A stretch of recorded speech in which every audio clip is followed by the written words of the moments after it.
Hi, I'm Colby, and today I want to talk about the classic Halloween film, Halloween, the 1978 film directed by John Carpenter. So this film is supposed to be a classic horror film. It's supposed to be a classic Halloween film. Roger Ebert gave it 4 stars. It is unanimously loved and praised. I hated this film. I thought it was awful. It was really, really boring.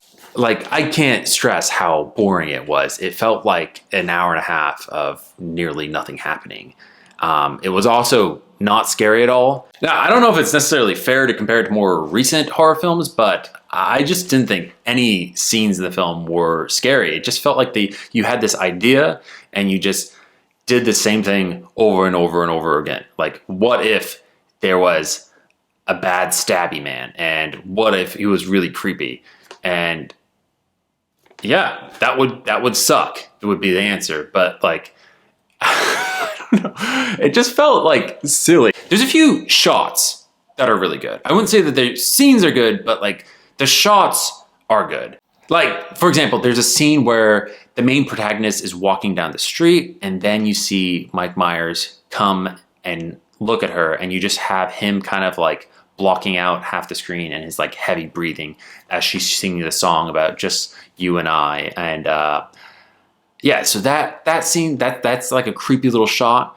But Mike Myers is just such a unscary villain because of how like dumb he is. Because he's so unrealistic, just this like little 6-year-old boy that turned out to be pure evil and wanting to stab. And then not only that, like, I could get kind of the idea that maybe this person is just like not born with a conscience and just wants to stab. But he somehow seems to be so insanely athletic. Like, he's able to break out of prison and steal a car by jumping on top of the roof and then learns to drive then. So I don't know when he ever learned to drive, but he's just is seemingly functional at driving and driving normally. Like, he goes into a city and is able to obey all the laws and stuff like that. So super, super functional. He's also really, really good at tracking down this random girl. And maybe this is just a really small town suburb, so maybe it's easy, but still, he has all these cognitive skills that he's able to do. But at the same time, he's incredibly slow and lumbering. Like, he doesn't walk like a normal human, and like when the protagonist is running away from him, he is so much slower than her. But he has this random super ability to like withstand any sort of damage. And so after he gets stabbed with a sewing needle, he just gets back up a little bit later. This is like this really long, huge needle.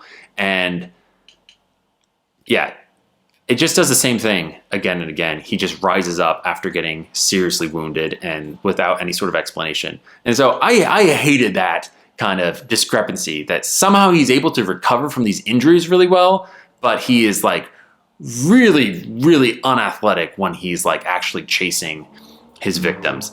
There are other scenes too that bother me when they just kind of clearly break any sort of reasonable physics. And so I think when you break that boundary, to me, it feels like less scary because less realistic. So there's a scene where he like stabs a victim through with a knife, with like a kitchen knife. So, and then he stabs it into a wooden cabinet behind them, and the guy is now suspended. And so the idea that the knife is somehow long enough to stick all the way through this like human body, which like, I mean, this is like a male, like adult male, that he is able to stab it completely. Like, it's not like, it'd be an enormous knife. And then to stab it through the cabinet and then have this knife be strong enough to now hold up this like 200-pound person. It's like, I don't know. It's just really, really, really silly, I thought. And I get that it was probably a low budget, and I get that they were like set up a lot of these scenes that, you know, people have copied now since, but I just didn't find any of it really thrilling or anything at all. And then to top it off, there's this soundtrack that's kind of like Dawn of the Dead, this kind of like, it's a bit of a corny soundtrack. And whenever, like, instead of this like haunting soundtrack like The Shining or something, like, it kind of just alleviates any sort of tension that you might have, because it's just a bit bit goofy, I think. So I don't know. Maybe this is what people think of it now. Like it's just like it was really good in its time, and like now it doesn't necessarily hold up. But like I would not recommend this as like a spooky Halloween film to watch because it is just 0% scary and 100% boring. Anyway, thanks so much for watching. I'd love to know what you think in the comments. So let me know. Bye.